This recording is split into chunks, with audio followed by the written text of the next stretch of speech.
Bueno, muy buenas tardes a todas y todos. Esta es la segunda conferencia de la Escuela de Verano y está a cargo del doctor Francisco Cantú, que es profesor de la Universidad de Houston, del Departamento de Ciencia Política. Estudió su doctorado en la Universidad de California en San Diego y su licenciatura en el Instituto Tecnológico Autónomo de México. Y bueno, cuenta con una cantidad importante de publicaciones en journals de ciencia política de reconocido prestigio, como el Journal of Politics, como Political Research Quarterly, como también Party Politics, Political Analysis, entre muchas otras, Electoral Studies también, y este paper justo que nos va a presentar hoy está en proceso de ser publicado en el American Political Science Review. El profesor Cantú da la clase de Data Science aquí en la Escuela de Verano, por primera vez aquí en Flaxo y pues por supuesto que no la última. Y pues nada, Francisco, pues bienvenido y pues nada, te escuchamos. Hola, muchas gracias. ¿Me escuchan, verdad? Sí. Perfecto. ¿El micrófono, Hugo? Perfecto. Sí, es mejor con micrófono. Mejor con micrófono. Ah. Sí, perdón. Sí. No, muchas gracias a Georgina y a todos. Estoy muy honrado con la invitación a la Escuela de Verano. A estar, es siempre bueno estar en casa y también muy honrado con la oportunidad de presentar este trabajo que hice sobre la elección de 1988. Un poco la motivación de este proyecto, y es un proyecto que como que cada vez que me quiero salir de me regreso, ¿no? Y creo que al último es a largo plazo, pero trato de entender el dilema de las instituciones electorales en los sistemas no democráticos, ¿no? Está esta paradoja de que los dictadores pueden planear las reglas de la elección como ellos como ellos quieran, ¿no? O a su propio antojo. Pero al mismo tiempo, muchas de estas veces acaban utilizando fraude para controlar el resultado electoral. Entonces, al último, ¿cuál es el papel de las instituciones electorales? ¿Realmente delimitan la posibilidad del dictador para cometer fraude electoral, o es solo una fachada para pretender que las instituciones o el proceso es democrático, entre comillas? Entonces, lo que trato de hacer en este artículo es explorar las oportunidades e incentivos para un tipo de fraude en especial, que es la inflación de votos. Voy a presentar resultados de la elección presidencial de 1988 y propongo una nueva metodología para identificar la manipulación electoral. Entonces, bueno, esto es un poco el orden de la presentación. Me parece que para la audiencia aquí no hay mucha necesidad de recordar por qué la elección del 88 fue importante, ¿no? Nada más un poco recordar que, bueno, no solo es importante porque fue el inicio del largo y doloroso proceso de democratización en el país, que acabó tal vez 12 años después, pero también es como, esta elección es como el ejemplo del libro de texto de cómo los gobiernos pueden manipular las elecciones, ¿no? Y además de eso hubo como, dado lo que pasó después o durante el conteo electoral, siempre hay muchas historias de cómo se contó los votos, lo que pasó antes, lo que pasó después. Entonces lo que trato de hacer aquí es presentar un poco lo que sabemos que pasó, lo que nos imaginamos que pasó y lo que no podemos saber, ¿no? Lo que seguro sabemos es que hubo 3 candidatos principales, ¿no? Carlos Salinas de Gortari, del PRI, Cuauhtémoc Cárdenas, que se salió un año antes de la elección del PRI y comenzó su campaña presidencial con el apoyo de un grupo de partidos de izquierda y de organizaciones sociales, y Manuel Cloutier del PAN. Y al último los resultados le dieron a Carlos Salinas la mayoría de los votos. Cuando se anunciaron estos resultados electorales hubo mucha polémica sobre la legitimidad del resultado. Y las razones para ser un poco sospechoso sobre el resultado fue por lo que pasó durante y después de la elección, ¿no?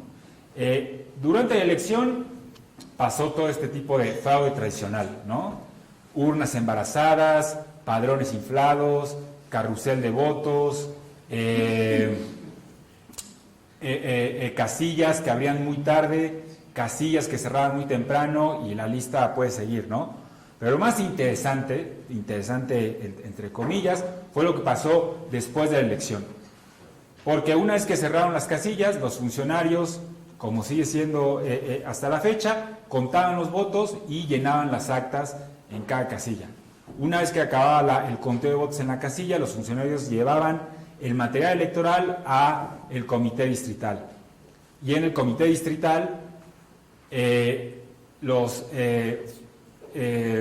funcionarios electorales recibían el material y lo reportaban por teléfono a la Ciudad de México, a la Secretaría de Gobernación, los resultados de casilla por casilla, ¿no? Y resulta que los primeros resultados que fueron reportados a la Ciudad de México le daban al PRI una ventaja de apenas 3% y era muy claro que iba a perder la Ciudad de México y otros estados, ¿no?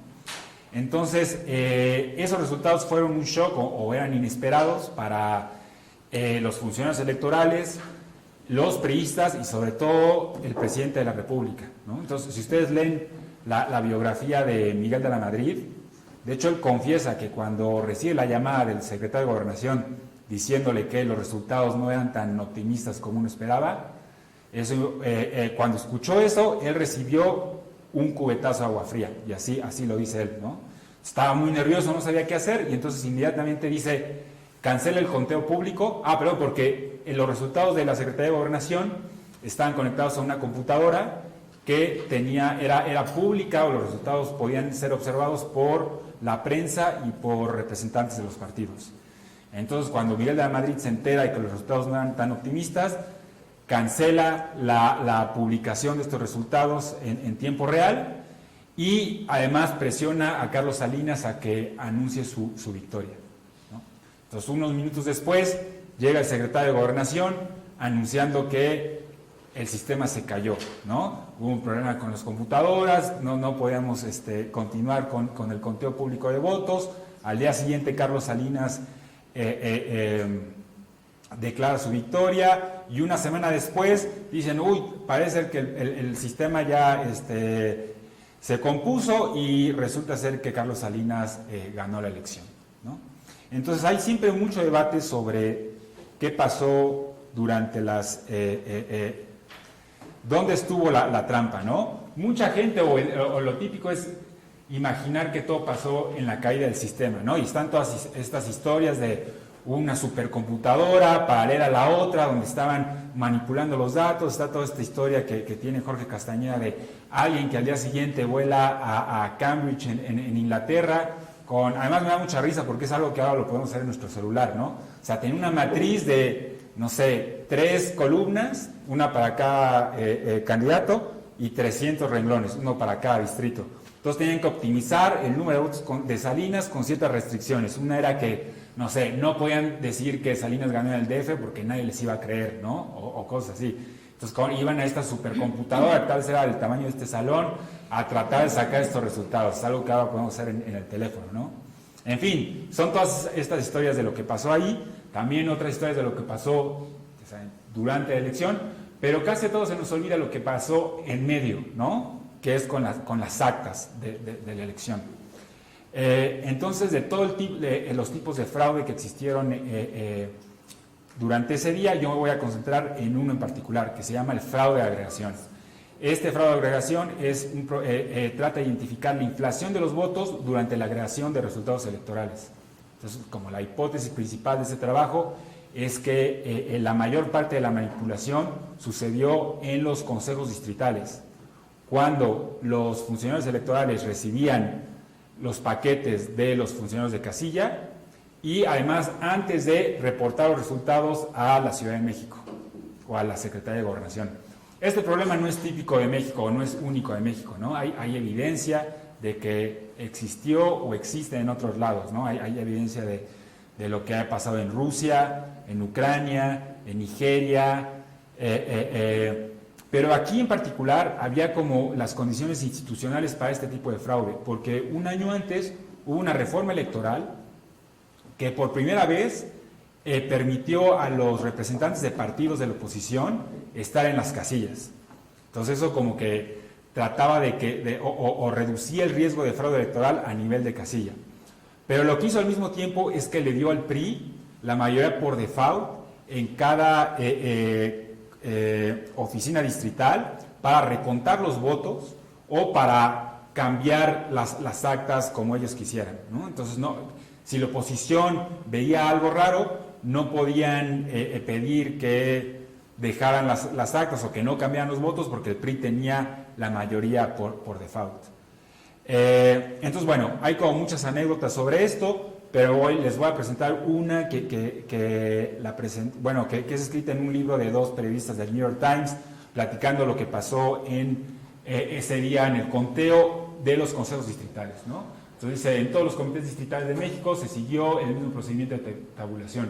Un funcionario fue tomando una por una de las actas de escrutinio y leyó en voz alta o cantaba los votos para cada candidato, mientras un secretario anotaba los totales en la sábana electoral.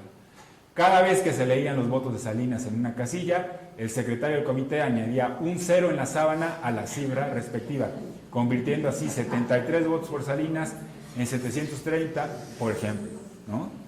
Ahora, desafortunadamente aquí es cuando la evidencia se detiene, ¿no? Y no podemos ir más allá porque el gobierno destruyó todas las boletas 2 años después. Y tal vez la idea general es que no se podía hacer más allá, ¿no? Pero resulta que un poco en las negociaciones que hubo entre los partidos, una de las condiciones para destruir las boletas es que todas las actas se quedaran guardadas en el Archivo General de la Nación. Y ese era como el rumor y por suerte pude ir al Archivo General de la Nación y me encontré todas las actas, ¿no? Y este es como un ejemplo de las más de 50,000 actas que están disponibles ahí. No sé si se puede ver, ojalá, no sé si la luz, ¿puedes apagarlo? Pero mientras les enseño cómo la estructura del acta, ¿no? Aquí vemos la descripción de la casilla, el número de boletas en la casilla, aquí vemos el número las firmas de los representantes del partido, las firmas de los funcionarios de casilla, y aquí tenemos los totales de cada uno de los candidatos. Cuidado aquí para el segundo renglón, que es la cantidad de votos que recibía Carlos Salinas en cada casilla. Entonces, si hacemos aquí un zoom, vamos a ver, ojalá lo puedan ver, que el primer candidato, Manuel Cloutier, originalmente tenía 8 votos. Como ven aquí, un 8 chiquitito, un 8 chiquito aquí, y aquí la palabra 8. De repente acabó con 2, ¿no? Carlos Salinas originalmente tenía 65 votos, como lo ven escrito aquí, 65 y 65. Pero de la nada, de repente, ven el 900 encima, ¿no? Y al resto de los candidatos es como, ¿por qué no? 1, 2, 3, 4... Vean que, por ejemplo, aquí Cuauhtémoc Cárdenas tenía 54 votos y acabó solo con 4, ¿no? Primer ejemplo.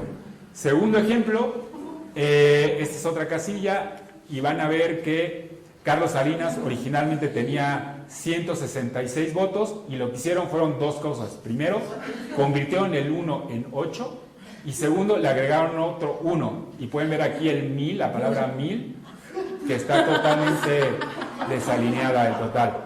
Por cierto, tener más de 1900 votos en una casilla significa que los votantes depositaron un voto en la urna cada 14 segundos sin parar de las 8 de la mañana a las 6 de la tarde. La siguiente también es de Durango y como pueden ver aquí de repente se encontraron 100 votos extra, ¿no? Y pueden ver la escritura de 100 es totalmente diferente al resto de la boleta, la alineación de la palabra 100 es totalmente diferente y lo más importante pueden ver que este 1 es totalmente diferente a este 1, ¿no? Entonces cuando empecé a encontrar esto era como, aquí está la evidencia, pero ¿cómo puedo tratar de analizar esto sin meter mi propio sesgo, ya sea político o que salga publicado? O sea, ¿cómo puedo esto sin meter tanta mano en el análisis, ¿no? Entonces, para esto aprendí esta técnica que se llama redes neuronales convolucionales, que es como el nombre un poco sofisticado de llamar a un algoritmo en una computadora que trata de emular cómo funciona el cerebro, ¿no? Básicamente, cuando, no sé, yo veo un objeto y lo identifico como perro, es porque unas neuronas en mi cabeza se activan cuando veo 4 patas y otras neuronas se activan cuando veo, no sé, algo peludo, ¿no? Y otras neuronas se activan cuando veo algo moviéndose así. Entonces, cuando todas estas neuronas se activan al mismo tiempo, y como he visto muchos ejemplos de perros anteriormente, estoy casi seguro que lo que veo es un perro, ¿no? Pues más o menos es lo mismo. Lo que vamos a hacer aquí es darle varios ejemplos a la computadora de qué es un acta limpia y varios ejemplos a la computadora de qué es un acta sucia para que después pueda clasificar el resto de las actas. Entonces esta metodología consiste en 3 pasos.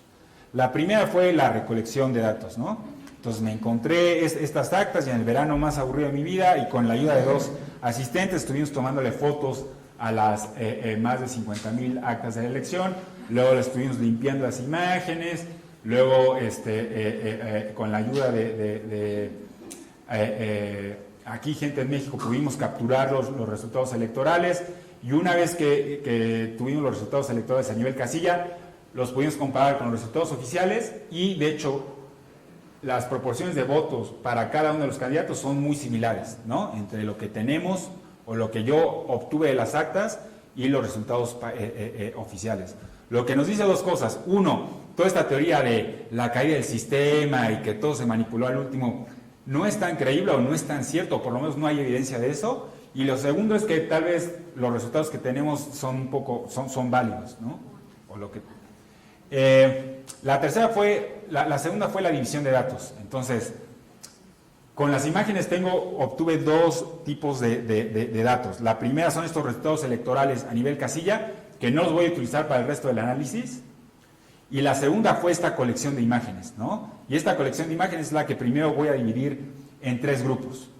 Uno es mi conjunto de entrenamiento, el segundo es mi conjunto de validación y el tercero es mi conjunto de prueba. Entonces lo que voy a hacer primero es usar mi conjunto de entrenamiento para entrenar a la máquina, ¿no? Para ver si la máquina es buena o no clasificando las casillas, las imágenes, voy a utilizar mi conjunto de validación. Y una vez que crea que ya no puedo entrenar más a la computadora, voy a utilizar el resto de las actas para que sean clasificadas por la máquina, ¿no?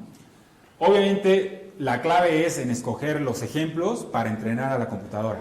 Entonces, estos 2 primeros conjuntos están formados por una muestra de 1050 imágenes que inspeccioné. Bueno, utilicé primero evidencia cualitativa por entrevistas de gente que estuvo ahí, gente que estuvo en los conteos distritales y que me sugirieron, mira, checa este distrito, checa este distrito.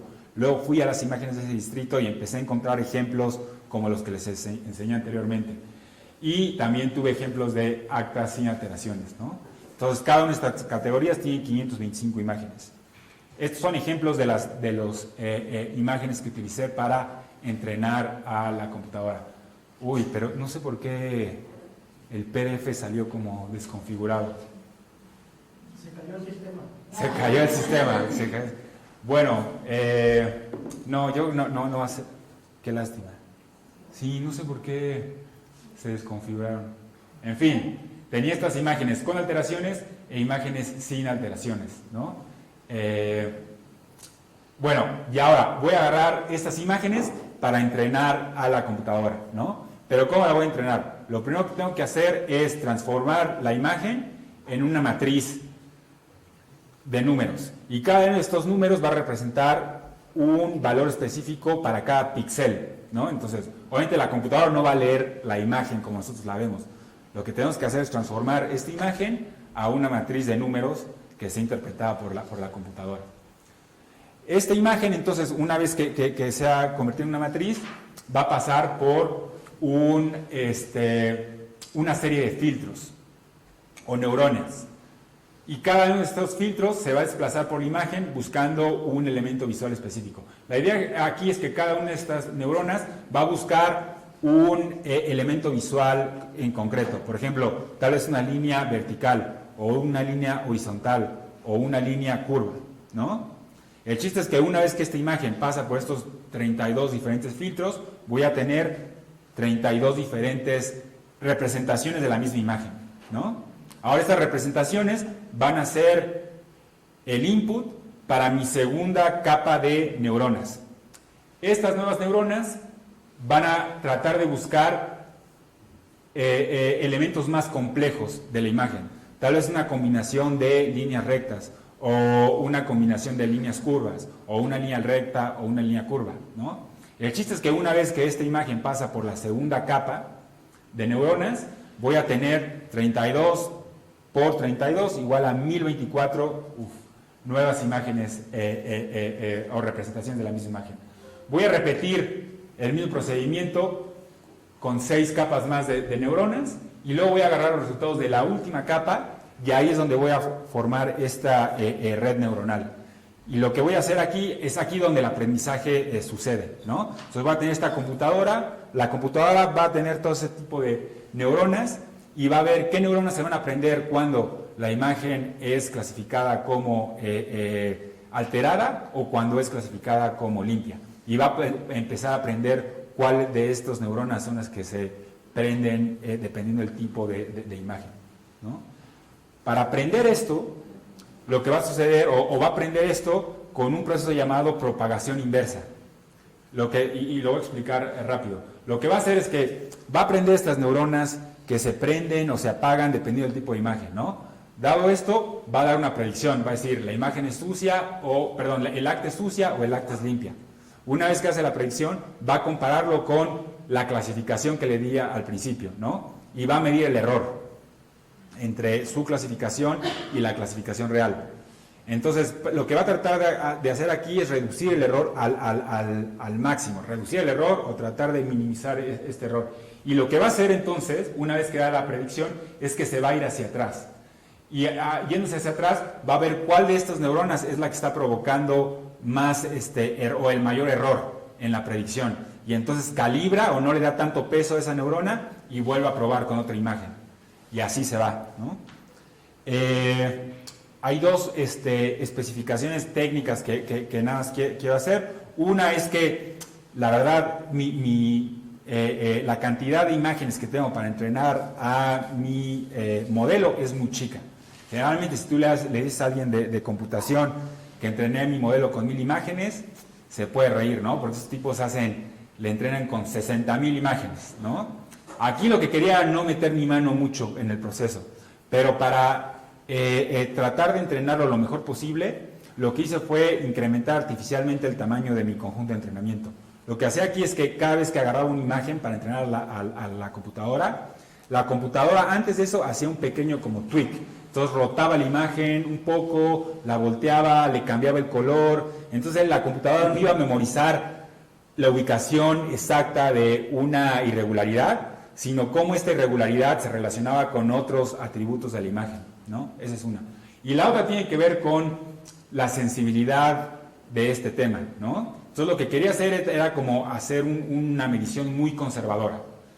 Prefería equivocarme clasificando una imagen sucia como limpia que equivocarme clasificando una imagen limpia como sucia, ¿no? Entonces aquí voy a clasificar una imagen sucia cuando la probabilidad de pertenecer a esta categoría es cuando menos el doble de su probabilidad de ser etiquetada como sin alteraciones. En otras palabras, cuando había un caso como difícil de resolver, la iba a clasificar como limpia, ¿no? Entonces estaba tratando de ser lo más conservador posible. Una vez que acabé de entrenar el modelo, voy a evaluar qué tan bueno es este modelo, ¿no? Y entonces lo que estoy comparando aquí es mis etiquetas reales o las que yo le di antes de entrenar a la máquina y lo que la máquina predice, ¿no? Y lo que vemos aquí es que es muy buena mi modelo prediciendo las imágenes sin alteraciones y bastante respetable identificándolas con alteraciones. De hecho, este desequilibrio aquí es por mi approach que es conservador, ¿no? O sea, estaba muy interesado en subir esto al máximo a costa de reducir este número, ¿no? Ese era el approach. Pero aún así, el modelo la precisión general es 89%. Entonces, bueno, una vez que me convencí que ya no podía más entrenar el modelo, agarré el resto, agarré mi modelo para clasificar el resto de las imágenes, ¿no? Antes, como prueba adicional, y esto alguien me lo pidió, fue como, ¿por qué no evalúas qué tan bueno es tu modelo utilizando una elección limpia o donde no estás esperando este tipo de alteraciones, ¿no? Entonces agarré todas las actas del 2015, las bajé todas, las corté para que quedara una sección similar a la que tenía para entrenar a mi modelo del 88, y luego vi qué tan buena era clasificando las imágenes del 2015. Y el modelo identifica actas sin alteraciones en 95% de los casos. En otras palabras, el error de medición es por ahí del 5%, que es lo que esperaba anteriormente, ¿no? Entonces, bueno, una vez que estaba tranquilo de que no estaba clasificando algo más que no fuera fraude, ahora sí, agarro el modelo y clasifico el resto de las imágenes, ¿no? Y el modelo, de hecho, identifica alteraciones en 30% de las actas, que son como alrededor de 18,000 actas en el 88, presentan signos de alteraciones. Ahora, espero que se vea esta imagen. Sí, perfecto. Si desagregamos esta tasa de actas manipuladas en el país, por estado, esta tasa va a ir del 2-3% en la Ciudad de México, que de hecho yo creo que es error de medición, a casi 80% en Puebla, ¿no? Entonces, y podemos ver que la mayoría o los estados con la tasa más alta de actas manipuladas es Puebla, Oaxaca, por aquí San Luis Potosí, toda esta zona que también es consistente con la evidencia cualitativa que tenemos. Bueno, esta es como la prueba de fuego de el análisis que hice, ¿no? Si estoy midiendo algo más que no sea fraude, entonces la distribución de votos de mis actas sucias y mis actas limpias debería ser similar, ¿no? Entonces, esta es la distribución de votos para los tres candidatos, solo utilizando mis actas limpias, ¿no? Entonces, lo que voy a explicar aquí, esta gráfica, va del 0 al 100%, ¿no? Y esta es la densidad, ¿ok? ¿Qué dato es más común para los datos de Salinas? Entonces, esta es la distribución para Carlos Salinas de mis actas limpias. Vemos que su moda es alrededor de 30%, y también tiene este grupo de casillas que le dan unas tasas de apoyo cerca del 100%. Lo que me está diciendo dos cosas. Una de dos, o había unos lugares en el país donde legítimamente todos en esa casilla apoyaban a Salinas, o tal vez hay otro tipo de fraude que mi modelo no puede identificar, ¿no? Lo que vemos para Cuauhtémoc Cárdenas es que tenemos esta distribución bimodal. La moda principal está por ahí del 50% y la segunda está muy cerca del 0%. Obviamente esta es la recíproca de estas casillas, ¿no? Y para Cloutier la mayoría están, bueno, hay una modita por aquí de cerca del 17%, ¿no? Ahora, de nuevo, estas son mis actas limpias. Si estoy midiendo algo que no sea fraude, o algo más que no sea fraude, la distribución de mis actas limpias y mis actas sucias debería ser similar. Sin embargo, cuando vemos la distribución de las actas sucias, vemos que la mayoría de las actas sucias le daban a Carlos Salinas una tasa de voto mayor al 90%, ¿no? Entonces, esta es como la primera prueba que nos dice, bueno, si hay algo más que no es fraude. La otra es que podemos también comparar los votos que hubo para la elección de diputados con los votos que hubo para la elección de presidente, ¿no? Fue el mismo día, había dos urnas, una con la otra. Es muy difícil esperar que un votante solo puso un voto en la urna de presidente y luego se fue, ¿no? Sin embargo, podemos ver este tipo de observaciones donde en estos distritos hubo por ahí de 50,000 votos para diputado y casi 120,000 votos para presidente, ¿no? Eso nada más comparando el número de votos. Ahora, el tamaño de cada círculo es la proporción de actas en cada distrito que fueron identificados como sucios por el modelo. Y lo que podemos ver es que la mayoría de estos distritos que tienen estas anomalías presentan una alta cantidad de actas clasificadas como sucias. La última parte del trabajo es un poco entender dónde o cómo se produjeron este tipo de irregularidades, ¿no? Entonces, tengo como dos hipótesis aquí. Una es que la inflación de votos era menos riesgosa en las actas donde la oposición no estuvo presente durante su llenado. O sea, en otras palabras, si el acta se llenó en una casilla en presencia de los representantes de los partidos, entonces el partido de oposición tenía ya evidencia de cuántos votos había en esa casilla, ¿no? Si el representante de esos partidos no estuvo, entonces estos tipos podían moverlo porque la oposición no tenía ningún tipo de comprobante de que el acta fue manipulada, ¿no? Y la otra es que todo se operó o todo fue coordinado con los gobernadores, ¿no? Generalmente las elecciones en México funcionaban en una estructura muy jerárquica y todo era liderado por el secretario de Gobernación.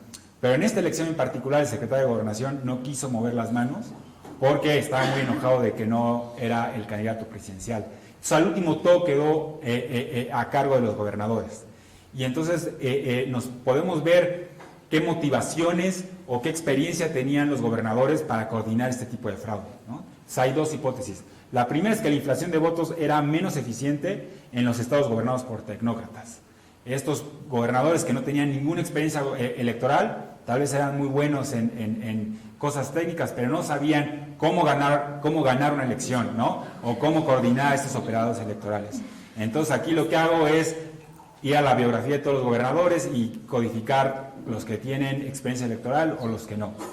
La segunda es que la inflación de votos era más atractiva en los estados gobernados por miembros de la camarilla de Salinas.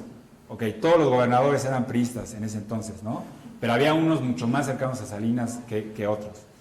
Los que eran más cercanos tenían toda la motivación de inflar los votos porque luego les iba a tocar un trabajo ya sea en la administración federal o en una embajada, ¿no? Como pasó con varios.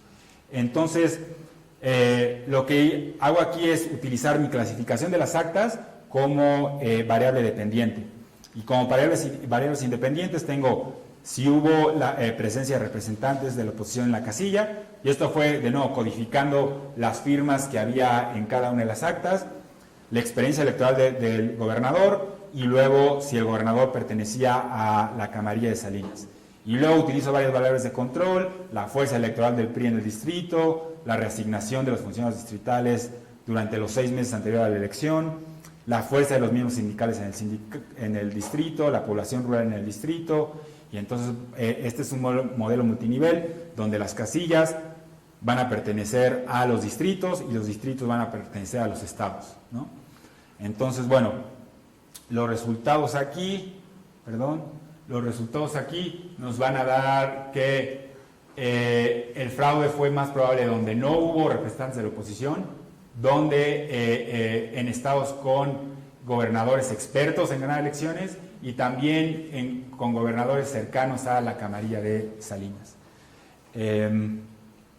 Entonces, bueno, este método o este proyecto investiga las oportunidades formales e informales de la inflación de votos, se propone un método para identificar alteraciones a las actas electorales y documentamos por primera vez la existencia y el nivel de manipulación electoral en la elección presidencial del 88. Muchas gracias.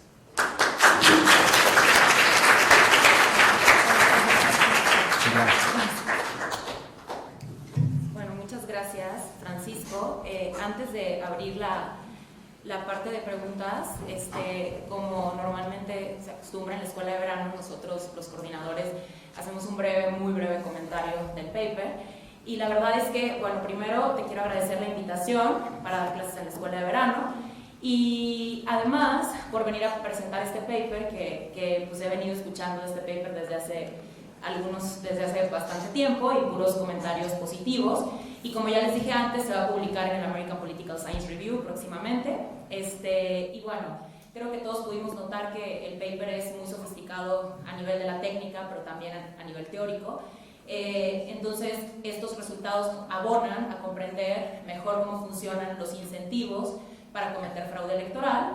Es una pregunta de investigación sumamente interesante que se acompaña de lo más nuevo de las aplicaciones de inteligencia artificial. Entonces, gracias a este paper podemos confirmar la evidencia anecdótica del fraude y sabemos que el 30% de las actas estuvieron alteradas en la elección de 1988. Pero también sabemos que la configuración institucional tuvo que ver bastante en esto y que permitió a los funcionarios electorales inflar los votos. Entonces tú lo dices en el paper, y cito textual: los incentivos para el fraude de agregación están en la encrucijada de las instituciones electorales y en las oportunidades para que los perpetradores mantengan las irregularidades lejos de los ojos de la oposición. Entonces, de hecho, como mencionaste, fue la reforma electoral de 1987 la que de alguna manera permitió esto, autorizando a los funcionarios distritales modificar los resultados de cualquier centro de votación. Entonces, pues este paper nos permite saber cómo funciona la interacción entre incentivos formales e informales para el fraude, y además genera conocimiento que nos sirve para comprender la dinámica de los regímenes autoritarios actuales. Entonces, hay que destacar algunas cosas con respecto a la técnica de análisis. Esta técnica de redes neuronales convolucionales es un tipo de red neuronal artificial donde de alguna manera se emula el funcionamiento del sistema visual del cerebro, ¿no? Entonces, estuve leyendo que las primeras aplicaciones de la técnica, o sea, datan de 1980, ¿no? Y entonces, pues eso es bastante sorprendente y pues básicamente este algoritmo permite, lee patrones visuales para clasificar imágenes.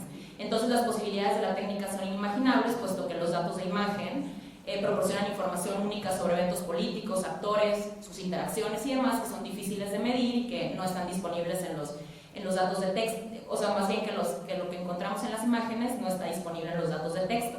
Entonces, esos trabajos, que sí existen, que sí hay trabajos con análisis de imágenes bastante reconocidos, requieren esfuerzos titánicos de recopilación, codificación, y es precisamente esto lo que limita su validez externa y entonces ha impedido responder cierto tipo de preguntas, ¿no? De hecho, Gartner, una empresa dedicada a investigación en tecnologías de la información, predijo que para el año 2020 la inteligencia artificial se convertiría en una de las 5 principales prioridades de inversión para al menos el 30% de los directores de información. Se ha dicho incluso que los proveedores de software globales están buscando esta nueva fiebre del oro, y se ha destacado que aunque se está invirtiendo de forma impresionante en ello, la mayoría de las organizaciones no cuentan hoy con el personal calificado para adoptar ese tipo de técnicas. Entonces, si lo pensamos en términos de las posibilidades de investigación, podemos ver que hoy hay más datos de imágenes que los que un solo equipo puede analizar manualmente, y entonces la adopción de estas nuevas tecnologías en la investigación académica se vuelve pues bastante tentadora, ¿no? Y necesaria.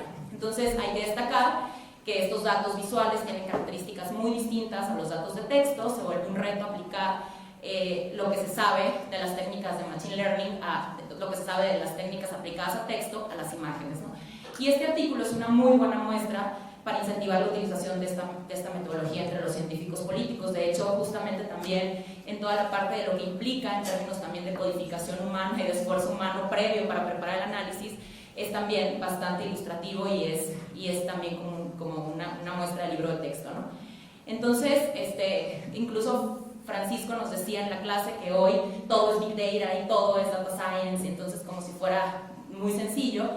Y sí es cierto, o sea, esta disponibilidad de grandes cantidades de datos nos permite pues, comprender mejor el mundo y pues, las oportunidades de aplicación son inconmensurables, pero pues la expertise que los científicos sociales tienen pues permite analizar este tipo de información y lograr aplicaciones justo como esta que tienen suma relevancia, ¿no? Entonces, la descripción del método en el paper, tengo que decirlo, lo leí completo y la verdad es que disfruté mucho leerlo y es bastante clara. Todo el trabajo humano, tanto en toda la recopilación de datos como en el recorte de las imágenes, la clasificación, el proceso de preclasificación, el proceso de codificación y toda la construcción de los insumos para el modelo, o sea, no fue una cosa menor, ¿no? Entonces, no es el caso donde una máquina, ¿no? Justo como nos dicen en clase, hace todo por ti y ya está, sino más bien todo ese trabajo de preparar los datos, limpiarlos y demás es lo que lleva una gran cantidad de tiempo, ¿no? Entonces, en esta presentación no se puede advertir, en el paper es realmente impresionante todo el trabajo detrás. Y bueno, el paper además tiene implicaciones muy importantes, nos permite encontrar evidencia que sustenta muchísimas anécdotas en relación a esta mítica elección en México. Permite comprender cómo la reforma de 1987 incentivó estas acciones, cuáles fueron los incentivos, cuál fue el papel de la presencia de la oposición, ¿no? El rol de las élites políticas locales, el papel de los gobernadores, ¿no? En términos de sus recursos, sus skills, y también los vínculos, o sea, el papel de los vínculos del gobernador con el candidato presidencial. Pero además permite evaluar el avance de nuestra administración electoral en los últimos 31 años. Porque todo el paper, por la naturaleza de la pregunta de investigación, por el caso mismo, por la aplicación de la técnica y por los hallazgos, a mi parecer es una muestra impecable de las cosas que se pueden hacer aprovechando este tipo de técnicas, y nos queda pensar ahora, en el mismo contexto de este paper que Francisco nos acaba de presentar, cómo podríamos trasladar esto, o sea, para analizar las formas de fraude actuales, ¿no? O sea, que es financiamiento ilícito, compra de voto, etcétera, ¿no? Entonces, también tengo, o sea, a mí me gustaría que en algún momento, después de las preguntas del público, Francisco nos contara un poco sobre la forma en la que ha sido recibido este paper, ¿no? Si por ahí nos quieres contar alguna anécdota interesante, o sea, sobre cómo ha sido recibido. También un poco sobre todo el proceso que implicó la preparación de los datos, y también sobre las aplicaciones de este tipo de técnicas de este algoritmo en particular en otros problemas dentro de la ciencia política. Muchas gracias, Francisco, de verdad estamos muy honrados de tu presencia en la Flaxo, en la Escuela de Verano, y ahora abro una sesión de preguntas y respuestas. Estoy segura que muchos de ustedes quisieran preguntar algo acerca de este paper. No sé aquí cómo funciona, a ver.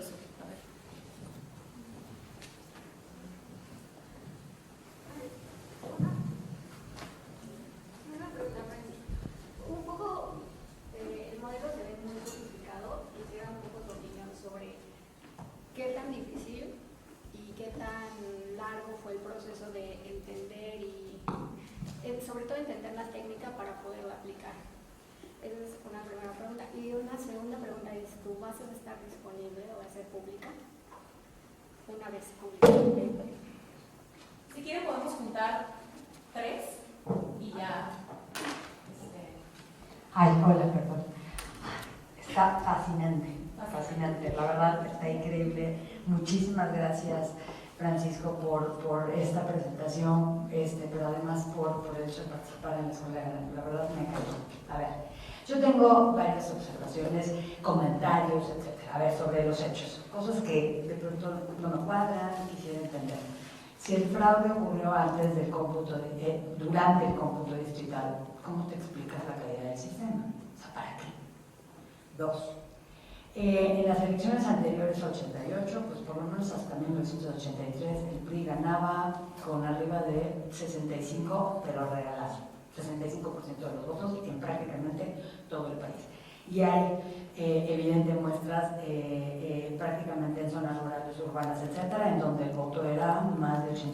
Entonces, lo necesitaban. Me llama la atención. La oposición ha demostrado que el fraude se daba básicamente en zonas rurales. Distinguiste entre zonas rurales y zonas urbanas.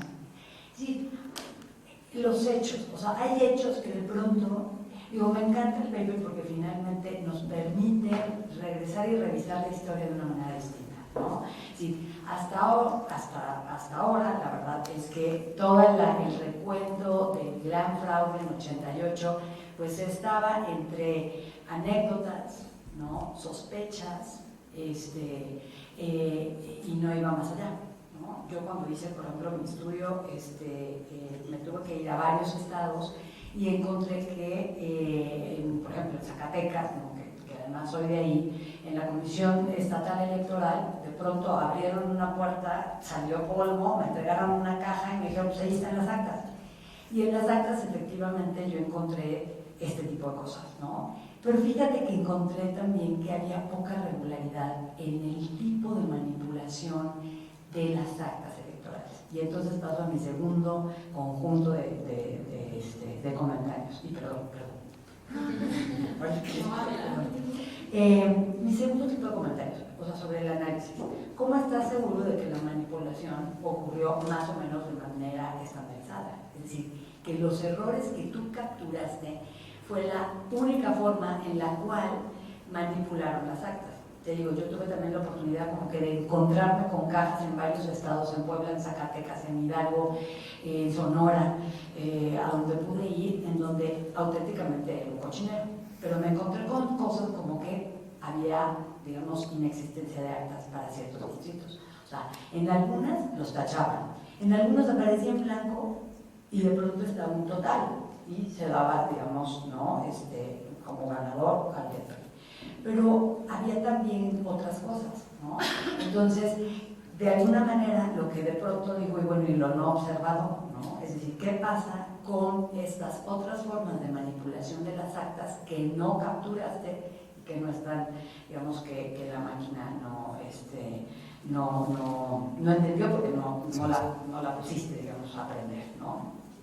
Después, pruebas de validación de los hallazgos, además de la distribución, no sé, digamos, en términos de validity y toda esta cosa, ¿no?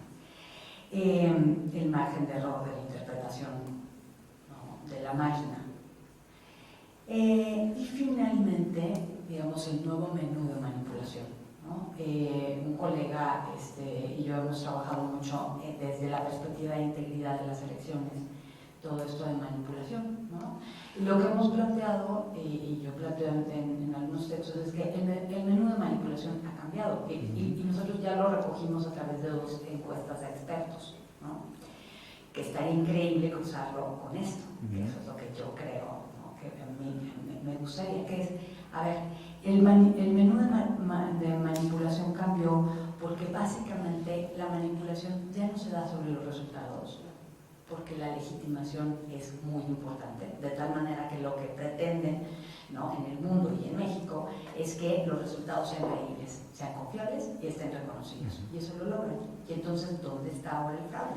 Bueno, ya no es exactamente fraude como tal, pero hay una especie de manipulación que se da en un menú, digamos, amplio y que básicamente tiene que ver con las condiciones de la competencia, ¿no? O sea, cómo compiten. Entonces hay sesgos en los órganos electorales, ¿no? Dejan a unos que, ¿no? Se sirvan con la cuchara grande, con recursos, con propaganda, con o la compra de votos, o el uso de recursos públicos, o la poca transparencia de los partidos en el uso de los recursos que se les asignan, etc. Sí.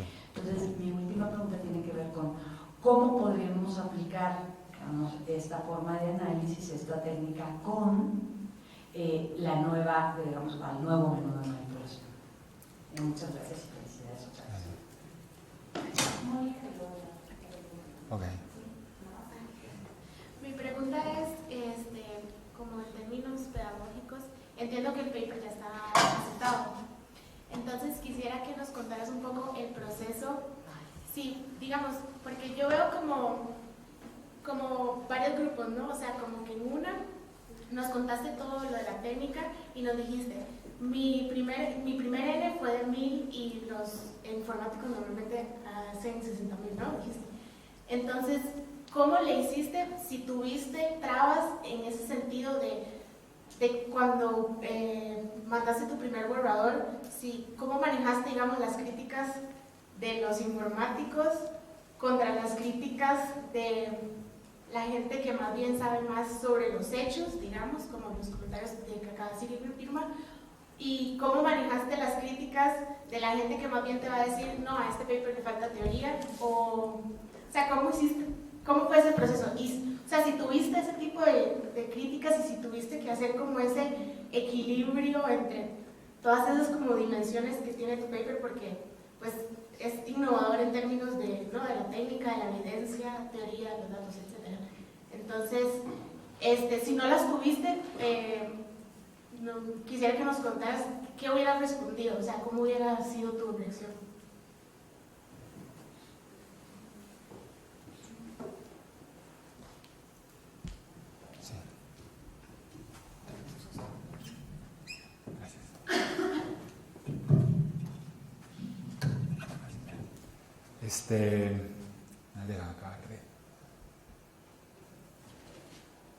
Gracias por las preguntas. Sobre la base ya está pública. Yo creo que si vas al repositorio de APSR, ahí debe estar.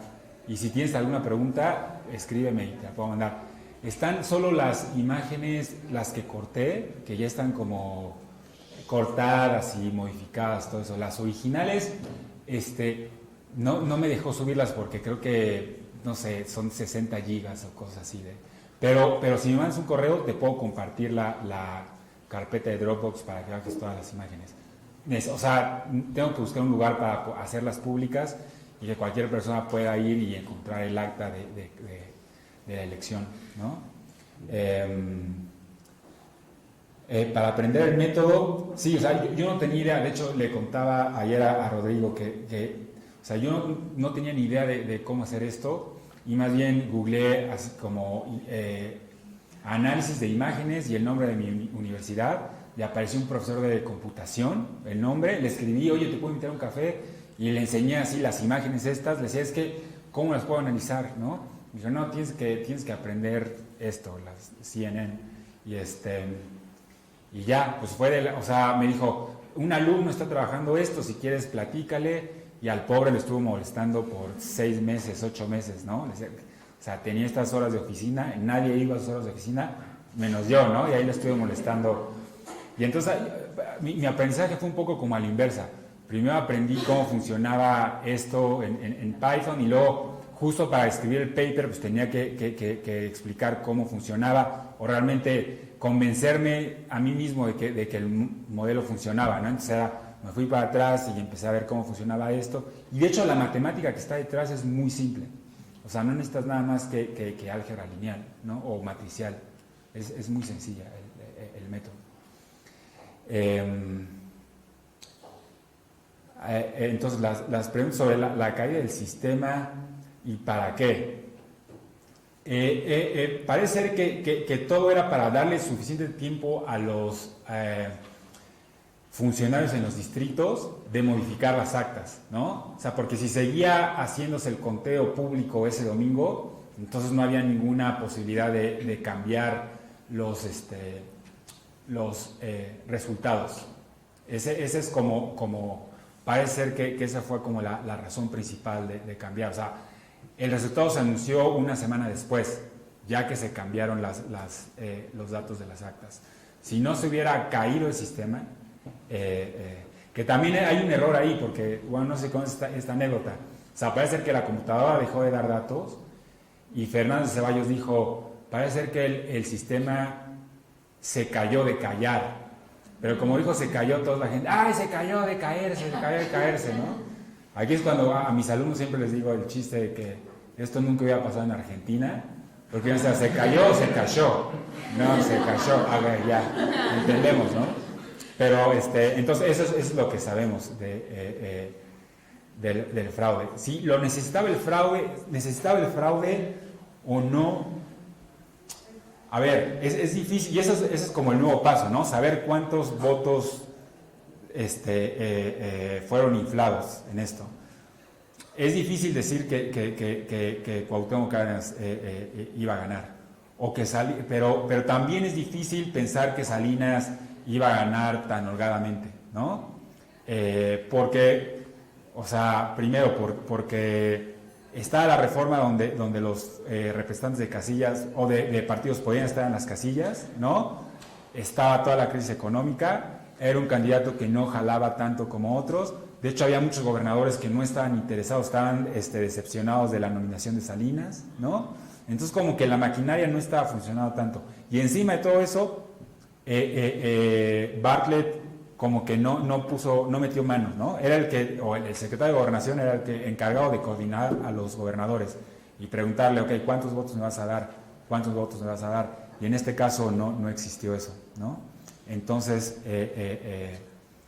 parece ser que eso es lo que sucedió. De hecho, platicando el martes con Javier Bazáñez, que es un encuestador y fue el que hizo la primera encuesta en México, lo tengo aquí, me enseñó esta encuesta de la jornada que se publicó un día antes de la elección en México, ¿no? Y que parece ser que él dice, bueno, la encuesta dice que Salinas va a tener como 44%, pero si hacemos cierto tipo de estimaciones, Salinas va a tener como 51%. Y parece ser que el fraude estuvo un poco maquinado para que quedara muy similar a lo de la encuesta y que después dijera, no, pues mira, la encuesta anterior decía que íbamos a tener 51 y aquí está, ¿no? Wow, por lo menos eso fue lo que me dijo Javier Bazáñez. El modelo está identificado por urbano y rural, o sea, sí distingue el resultado. Lo de la regularidad en el tipo de fraude es un muy buen punto, ¿no? Y qué lástima que no se pudieron ver las imágenes, pero lo que traté de hacer para las imágenes de actas alteradas es meter muchos tipos de alteraciones. O sea, en unos casos agregaban un 0 al último, ¿no? O en otros casos agregaban números al principio, o en otros casos tachoneaban, ¿no? Entonces traté de agregar los más. Hay unos cierto tipo de irregularidades que yo no puedo detectar, o por lo menos el modelo no puede detectar. Por ejemplo, hay en un distrito de Chiapas, en un distrito rural de Chiapas, hay como 17 actas seguidas que están mecanografiadas por la misma máquina de escribir, parece ser, y todas dicen licenciado Carlos Salinas de Gortari, y a todas, o sea, en esas 17 casillas, Salinas se lleva todos los votos. Y entonces, este tipo de actas no las puedo clasificar como sucias, porque de hecho no hay ningún tipo de alteración, ¿no? Todo sucedió antes de que llegaran al distrito. Lo mismo, no sé, si en otras casillas no hubo ningún representante de partido, pues seguro ahí los funcionarios de casilla le daban o inflaban los votos a Salinas sin tener que ser alterada después, ¿no? Entonces sí, esa es la segunda montañita que se ve en la distribución de actas limpias de Salinas. De nuevo, este es como un approach muy conservador, ¿no? Lo que tenemos. Las pruebas de validación, traté de ver esto de la distribución, esto de comparar los votos presidenciales con legislativos, ¿no? Luego como ciertos datos anecdóticos y ves la distribución del fraude por estado. En Veracruz, no sé, el que fue gobernador en ese entonces, al último acabó en la administración federal. No me acuerdo qué otra persona también acabó en la administración federal. Y en el Estado de México, por ejemplo, donde la tasa de fraude fue muy bajo, a los 6 meses fue removido, ¿no? O el gobernador de Baja California, que también la tasa de fraude es muy bajo, inmediatamente fue removido. No sé si hay una causalidad, pero esta anécdota cualitativa que por lo menos como que hace, como que encaja, ¿no? Lo del nuevo menú de manipulación, sí, o sea, estoy de acuerdo, y no creo que ahorita haya este tipo de fraude, ¿no? Es como dices, las condiciones de competencia, tal vez la compra de voto, cosas así, y no estoy seguro cómo podemos aplicar esta metodología a lo de ahora. Bueno, hay una forma. Después de aprender esto estaba como un poco frustrado diciendo, ok, aprendí todo esto, me llevó tantos años aprender esto, ahora ¿dónde más lo puedo utilizar? ¿No? Y platicando con alguien me dijo, no, lo que tienes que hacer es una aplicación para sacarle fotos al acta ahora y que la aplicación lea los números del acta automáticamente y se suban a la base de datos. Como tener un prep súper más rápido, ¿no? Y no esperarte a que los funcionarios de casilla lleguen y del pueblito y lleguen al consejo distrital y se tarden 8 horas y que sospechen que hay fraude porque se cruzaron las tendencias. Entonces yo creo que ahí se puede aplicar. Estoy trabajando con de hecho otra profesora mexicana en Rice, Michelle Torres, que hace esto, y estamos tratando de desarrollar la metodología. Bueno, y manejar las críticas de los informáticos, sí, es buen punto. El chiste es nada más como ver el problema que ellos tratan de resolver y el problema que yo trataba de resolver, ¿no?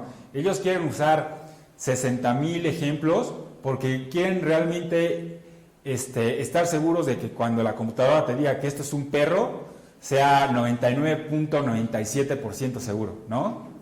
Porque es así. Esto es un poco más subjetivo. Entonces, de hecho, yo lo que hacía era como, bueno, sí es más subjetivo, pero lo que tenemos que estar seguros es que no solo soy yo el que lo estoy clasificando como fraudulento, hay otras personas que lo están clasificando como fraudulentos. Entonces, luego, no sé si saben esta página que se llama Amazon Torque, que lo que hace es que le mandas una tarea a gente y ellos lo hacen por ti en línea. Entonces, luego le preguntaba a la gente, a ver, te voy a mandar estas imágenes limpias y estas imágenes sucias, dime cuáles son las limpias y cuáles son las sucias, ¿no? Y así podía comparar su clasificación de alguien que tal vez ni vivía en México o no le importa nada o no tiene idea de qué es esta lección y mi clasificación, ¿no? Y era bastante, como que coincidía mucho. Lo mismo con otros estudiantes que también les pedí que clasificaran las actas y también fueron muy similares. Entonces era un poco decirles a los de computación, mira, sí, no es 89%, no es el 99.7%, pero también ve el caso, es mucho más complejo decir que un acta es fraudulenta o no, a decir que es un perro, no sé, un bulldog o un chihuahua, ¿no? Entonces es un poco...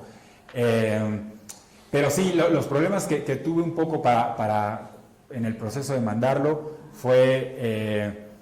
mucha gente decía, bueno, pero no tienes ninguna medición de incertidumbre, ¿no? O sea, tú dices que son 30%, pero ¿cómo sabemos si no es 32 o 34? ¿Cuál es la medición de incertidumbre? Y es algo que, de hecho, es un problema en esta metodología y creo que ahorita están tratando de desarrollar nuevas técnicas para tener incertidumbre en esta medición. Bueno, lo de la selección de ejemplos, te digo, como que traté de ser como muy... más bien honesto, porque sí hay como cierto tipo de sesgo, o sea, no es una muestra representativa los ejemplos que tengo para entrenar a la máquina. Pero de hecho, se llama... ¿cómo se llama esto? No sé, lo tengo en el paper, pero así se llama una técnica para cómo escoger los ejemplos, ¿no? En vez de que sean representativos, es realmente ayudar a la máquina a que pueda distinguir cuáles son los casos fraudulentos y cuáles son los casos limpios, o cuáles son los bulldogs más representativos y los perritos chihuahuas más representativos, ¿no? Aunque no sean representativos de la población en general, van a ser representativos de lo que tú quieres, ¿no? O le van a ayudar a la computadora a distinguir más fácil esto, sobre todo cuando tienes muy pocos casos para entrenar. Sí, creo que es eso. Sí,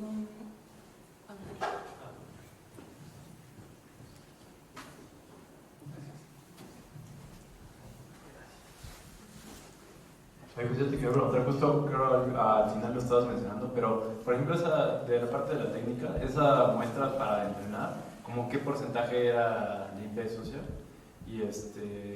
Y ya más de las conclusiones, si todo esto que has analizado te da elementos para pensar que tal vez esa reforma fue un poco preventiva. ¿Preventiva para...? Para poder aplicar el fraude de esa manera. ¿Preventiva? Ajá, o sea que si se hizo para poder, en el momento para poder inflar así... como que se anticiparon ese. Sí. Sí.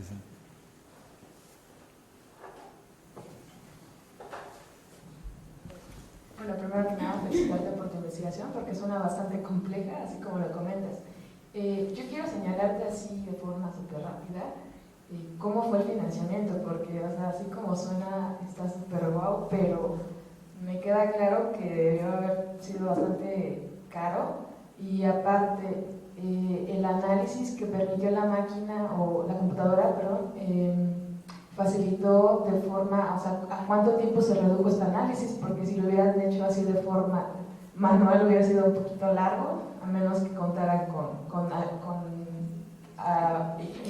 asistentes. Sí. Entonces, bueno, esa sería mi pregunta. ¿Cómo?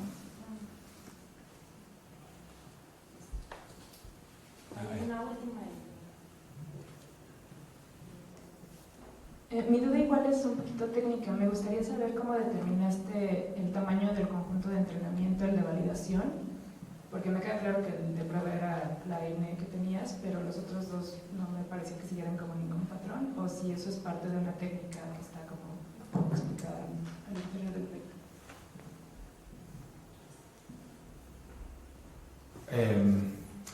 Bueno, de hecho, una de las recomendaciones que te dan cuando estás entrenando a la computadora para esto es tener como balance en los casos, ¿no?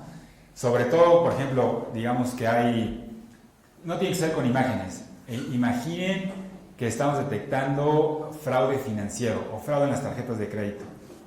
Los casos son súper chiquitos, ¿no? Entonces, si hacemos una muestra representativa, los casos para entrenar fraude financiero van a ser muy chicos. Y de hecho la computadora te va siempre a decir con más probabilidad que el caso fue limpio que sucio, ¿no? Todo lo que queremos hacer aquí es tener este balance, tenía el mismo número de de actas limpias que sucias para entrenar a la computadora, para no tener ningún tipo de sesgo de que dijera, va a ser más limpio por default, ¿no? O va a ser más sucio por default. Y sí, justo este es uno de los argumentos del paper, que esta reforma permitió hacer este tipo de fraude, ¿no? Platicando con alguien que fue el director del Consejo Nacional Electoral en ese entonces, él decía que fue muy mala reforma, porque de hecho antes o durante la época del PRI, todas las reformas electorales se probaban en elección legislativa. O sea, en elección intermedia veías cómo funcionaba y ya después como que medio ajustabas o te preparabas informalmente para lo que pudiera pasar. Pero esta elección se la sacaron de la manga en el 87 y él dice que fue una muy mala decisión, ¿no? Sobre el financiamiento, es como no sé, no ser tan quejarme, pero sí, o sea, yo no tuve dinero para esto.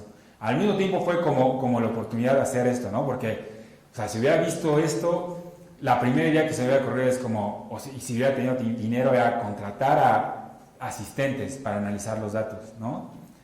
Pero, o sea, si no tenía, ¿qué podía hacer? Y fue cuando aprendí esto de este modelo.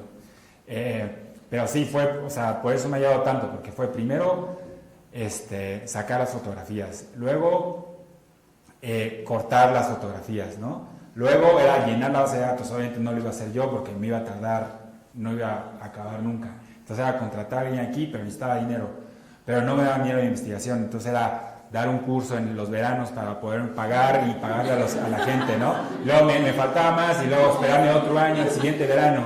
No, ahora ya no, ya le prometí a mi familia, a mi familia ya le prometí que ya lo que caiga en el verano va a ser para la casa. Pero así es. Y del conjunto de entrenamiento y validación, de nuevo, depende de qué pregunta. Los de computación aplican tratan de entrenar con el mayor número de actas posibles, de ejemplos posibles, y luego validan con muy poquitos, ¿no? Aquí traté de hacer lo mismo, lo que pasa es que tengo muy poquitos casos para entrenar. Y dije, bueno, a ver, que sean, ¿qué fueron? Como 900 casos para entrenar y luego 125, que es más o menos, no sé, un poquito más del 10%, 15% para validarlo, ¿no? Pero un poco para estar seguro que no hubiera ningún sesgo en los casos que dividía para entrenar y para validar, hubo otro proceso adicional, que lo que hice fue entrenar el modelo 10 veces. Entonces juntaba mis imágenes de entrenamiento y validación en una sola base, y de ahí aleatoriamente decía, bueno, escógeme imágenes para entrenar a la máquina y luego imágenes para validar a la máquina, ¿no? Entonces se escogían, entrenaba a la máquina, luego las validaba, registraba qué tan bueno era, y luego volvía a meter estas imágenes a la base de datos original, las volvía a revolver y decía, ok, ahora escógeme de nuevo otras imágenes y vamos a empezar a entrenar la máquina desde cero, ¿no? Entonces justo lo que les enseñé es como el promedio de qué tan precisa era la máquina después de hacer todo este tipo de estos pasos. Muchas gracias.